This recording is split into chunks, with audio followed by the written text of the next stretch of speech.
안녕하세요. 핑크노트 콕쌤입니다.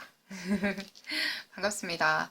자, 오늘 이야기할 내용은 제세동기에 대한 내용이에요. 자, 여러분들 이 내용은 응급간호의 심폐소생술 부분에 나와져 있습니다.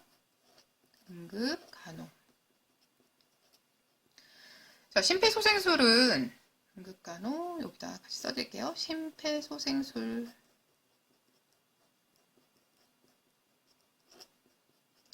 심폐소생술 CPR이라고 해서 정말 문제에 많이 나오는 내용이에요. 자, 일반인들과 응급의료 전문의의 이제 전문인의 심폐소생술에 접근하는 방법이 다르다라는 건 알고 계실 거예요.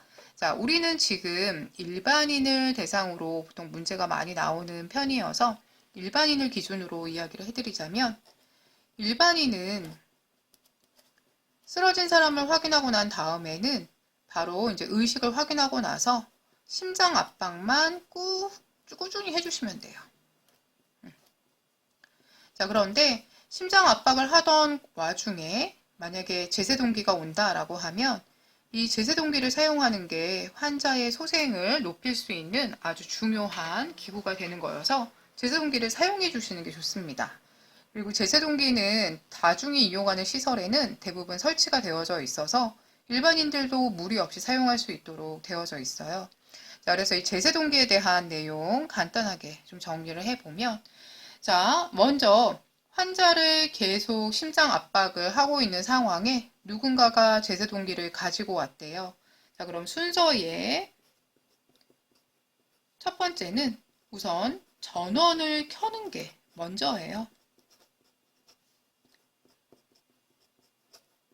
자, 그리고 나서서 패드를 부착할 건데요. 여러분들 아시다시피 패드는 총 2개가 되어져 있어요. 자, 이거 어렵게 생각하지 마시고 사람의 몸이 있으면 우리 몸에 심장이 있다라고 생각해 보면 여기 오른쪽에 있는 부분을 우심방이라고 하고 왼쪽에 있는 부분을 좌심실이라고 할 거예요. 우심방은 혈액이 들어오는 장소이고 좌심실은 혈액이 나가는 장소가 될 거예요. 그래서 패드는 들어오는 곳과 나가는 곳에 각각 하나씩 붙여준다라고 생각하시면 돼요. 자, 그러다 보니까 패드를 붙이는 곳이라고 하면은 우측, 쇄골 아래, 그리고 좌측, 보통 우리가 겨드랑이 밑에 이렇게 표현을 하기는 하거든요. 그래서 겨드랑이 아래 이런 느낌으로 봐주시는데 우측 쇄골 아래를 그냥 흔하게는 우심방이라고 생각해 주시면 되고 겨드랑이 아래쪽 그 부분은 좌심실이라고 하는 부분으로 접근을 해주시면 될 것 같아요. 자, 이렇게 패드를 부착하는 이 순간까지는 계속 환자에게 심장 압박을 할 거예요. 자, 그 다음에 리듬을 분석할 건데요. 기계에서 멘트가 나옵니다. 리듬을 분석 중입니다.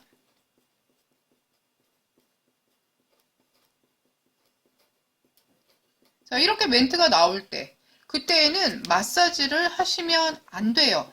자, 그래서 이때 처음으로 심장 압박을 중지할 거예요. 리듬을 분석하는 동안에 제가 심장을 누르게 되면 제가 누르고 있는 리듬으로 읽게 될 거예요. 그래서 정확하게 정보가 이제 수집되지 않기 때문에 이때에는 심장 압박 중지하고 이때가 첫 번째 중지하는 시점이에요.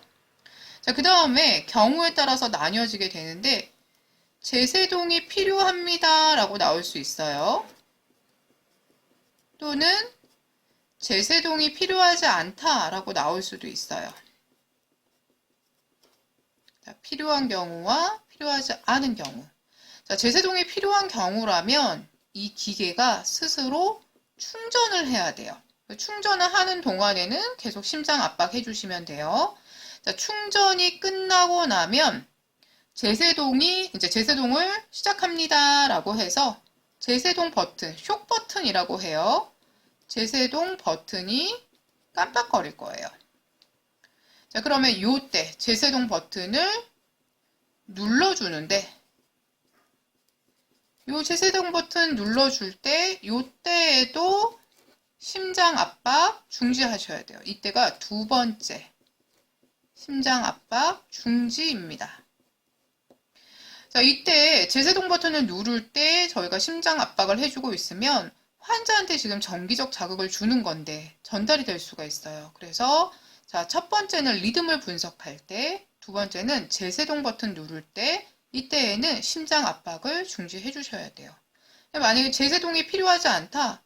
그런 경우라면은 그냥 계속 심장 압박 해주시면 돼요. 자, 이 과정을 언제까지 하느냐? 119가 올 때까지 해주시면 돼요.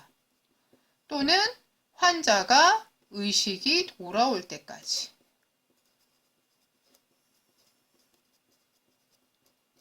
해주시면 됩니다. 네. 자, 요렇게 두 경우, 뭐 이거 말고도 경우의 수는 많이 있기는 하지만 이렇게 두 경우에 여러분들이 이제 중단을 해주신다라고 보시면 됩니다. 자, 제세동이 필요한 경우와 제세동이 필요하지 않은 경우 봐주셨으면 여기에 그럼 계속 한 번 제세동 하면 끝인가요? 라고 또 물어보시는 경우가 있으시더라고요. 근데 그렇진 않고요. 제세동기는 2분마다 리듬을 분석할 거예요. 자, 이렇게 2분마다 리듬을 분석해서 다시 제세동이 필요한 경우에는 또 충전하고 제세동 버튼에 사인이 오면 눌러주시면 되는 거고요. 제세동이 필요하지 않은 경우라면은 심장 압박을 해주시면 되겠습니다. 자, 그럼 여기까지를 한번 우리 문제를 통해서 한번 확인을 해보겠습니다. 자, 길에서 쓰러진 사람을 발견하고 심폐소생술을 하던 중 사람들이 제세동기를 가져온 경우 적용 방법으로 옳은 것은? 이라는 걸 물어봤네요. 자, 먼저 모두 물러나세요 라고 외친대요. 제세동기가 왔다고 해서 모두 물러나세요 라고 이야기할 필요는 없습니다.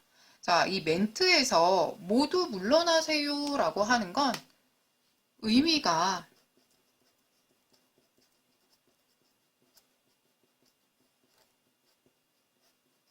환자한테 닿지 않도록 해주세요 라고 하는 거거든요. 자, 그러면 어느 경우에 환자한테 닿지 않아야 되느냐? 이거 아까 말씀드린 두 가지 경우이겠죠? 리듬을 분석할 때, 그리고 제세동 할 때. 이 두 경우가 아니라면 환자한테 닿지 않도록 주의한다. 이 문장은 필요가 없어요. 그래서 이 두 가지를 이제 염두에 두시면서 1번 같은 경우에는 왜? 라고 하는 의문이 드는 거죠. 요건 아니고. 자, 상의를 벗기고 자, 제세동 버튼 누르기 전에 우리가 이제 패드를 부착할 때 심장을 기준으로 우심방 쪽에 하나, 좌심실 쪽에 하나 이렇게 붙인다라고 이야기했었잖아요. 자, 그럼 왼쪽 쇄골이 아니라 오른쪽 쇄골 아래. 자, 우리 언제나 환자를 본다라고 하는 느낌으로 이야기해 주셔야 돼요. 오른쪽 가슴이 아닌 왼쪽 가슴 아래, 뭐 겨드랑이 옆에, 뭐 이렇게 패드 자체가 넓기 때문에 가슴 아래 붙여도 겨드랑이까지 이렇게 딱 닿게 돼요. 그래서 가슴 밑에 부착한다라고 되어져 있고요. 자, 심장 리듬을 분석할 때 모두 물러나세요라고 외친다. 자, 리듬을 분석할 때 닿지 않도록 해야 돼요. 그러다 보니까 3번은 맞는 문장이 되겠네요. 심장 충격이 필요합니다. 라는 음성 지시 후 바로 쇼 버튼을 누른다. 자, 음성 지시한 다음에 뭐가 필요하다? 충전이 필요해요. 그래서 충전의 시간이 필요하다. 그래서 4번은 틀린 문장이고요. 심장 이제 충격 후에 심폐소생술은 다시 시행하지 않는다. 당연히 아니죠. 심장 충격 후에 계속 반복적으로 시행해야 됩니다. 언제까지? 119가 도착할 때까지 또는 환자의 의식이 돌아올 때까지. 네, 요렇게. 자, 제세동기에 대한 문제 반복해서 자주 나오는 문제니까요. 여러분들 잘 숙지하셔서 문제 풀이에 도움이 되시길 바랍니다. 감사합니다.